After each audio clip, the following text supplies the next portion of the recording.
জাতীয় বার্ন ও plastic surgery ইনস্টিটিউটে আছেন আমাদের সহকর্মী আবুল কালাম আজাদ। তিনি আমাদেরকে সেখান থেকে সর্বশেষ পরিস্থিতি জানাবেন। আজাদ, আমরা জানতে পেরেছি 6 জন শিশুর অবস্থা আশঙ্কাজনক আছে।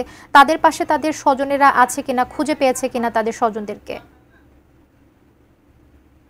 হাসপাতাল কর্তৃপক্ষ অপরদিকে যে যারা ভর্তি আছেন তাদের মধ্যে ধীরে ধীরে যে অবস্থার উন্নতি হয়েছে এরকম 15 জনের একটি তালিকা তৈরি করা হয়েছে। আগামীকাল শনিবার থেকে তাদের ছাড়পত্র দেওয়া শুরু হবে এবং একে একে তারা বাড়ি ফিরে যেতে পারবেন, সেই বিষয়টিও হাসপাতাল কর্তৃপক্ষের মধ্যে আমাদেরকে জানিয়েছেন।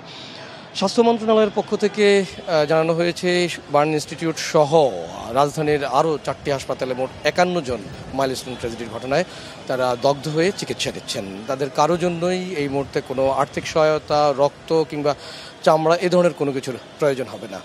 আপনাকে আরেকটি বিষয় জানিয়ে রাখতে চাই যে এই ট্র্যাজেডিতে এখন পর্যন্ত নিহতের সংখ্যা বা লাশের সংখ্যা প্রধান উপদেষ্টা প্রেস উইং থেকে নিশ্চিত করা হয়েছে 32 জনে। আজ সকালে বার্ন ইনস্টিটিউটে চিকিৎসাধীন অবস্থায় আয়মান নামে মাইলস্টোন স্কুলের 4র্থ শ্রেণীর একজন শিক্ষার্থী মারা গেছেন।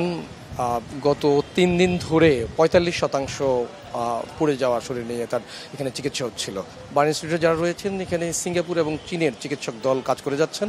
অপরদিকে গতকালই ভারতের একটি চিকিৎসক দল তারা কাজ করে গেছেন। এখনকার মতো এই ছিল আমার কাছে সবশেষ।